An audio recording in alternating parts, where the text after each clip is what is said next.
But it doesn't mean just because you can hook up, because you do have that mouthpiece or you're charismatic, that you're good and a long-term relationship leading a family. And at the end of the day, this is worth repeating. That's what most men want. Yeah, in your younger years, you're going to want something different, fat, nice cars and wild experiences and clubbing and, banging different chicks and shit. But when it's all said and done, when you meet somebody who you match with well enough, where there's that connection there, you're not going to want to do that anymore. Then your priorities are going to change into wanting to have a family. It's biological. It's biologically in us to want to do that. That's perfectly natural and normal. And listening to the mainstream will tell you otherwise. And not only will they tell you, they'll set you up to fail. Because if you do what you see on these TV shows and act like these fruity ass men, like think about superheroes. Remember the action heroes? Used to be Stallone and Schwarzenegger, these big jacked, muscly, alpha male leaders who killed everybody. And, they always had the damsel in distress at the end rescuing them. And like, look at the superheroes nowadays. Little frail, feminine chick looking dude. Look at Spider-Man, for God's sake. At least Tobey Maguire was jacked. Got jacked for the movie. And these other guys, what are we doing with that? But it's just a small example. This is what mainstream wants you to think. And there's a whole underlying thing that I'm not going to get into on this live stream because it doesn't have anything to do with what I'm saying. Well, it does a little bit, but not exactly. So the hookups lead to love? Not necessarily. But using that and building on that skill while building you, yes, it does, and it can. But ultimately, no, because you can be this character for a couple of weeks. You can be this character on a Friday and Saturday night out at the club, who dresses, who talks, who walks, can spit mad ass game, and you can go take a couple dancing classes, learn how to spin on a dance floor.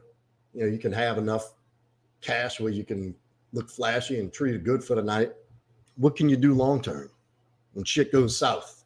Can you keep your shit together and protect your family, make her feel safe, keep dating her years and years and years into the relationship? And look, I'm not, like I said, it's not all on the man. Like if you got a contemptuous for a woman and she's just constantly uncooperative and, headbutting all the time, then you're fighting a losing battle. That's not worth your time. But if you have a genuinely feminine, loving, caring woman, she's going to want that out of you. And if you don't provide that over time, she will turn into a contemptuous. But look, I'm not saying you got to take the blame for a woman acting unruly and being difficult in your life. There is a part you play in that and maintaining that.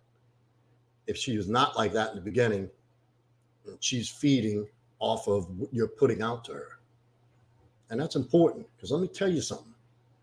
Let me tell you. Women are easily swayed once they're not getting what they want at home. If they're not getting what they need at home, and look, you don't understand.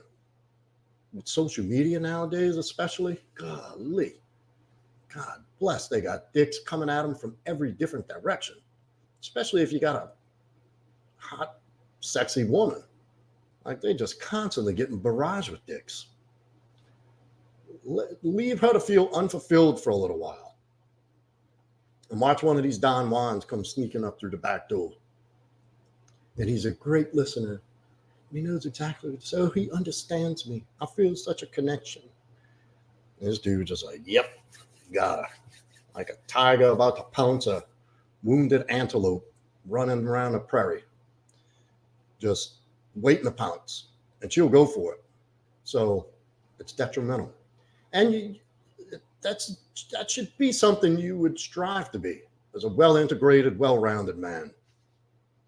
Is that guy for your wife? Is that dad for your children?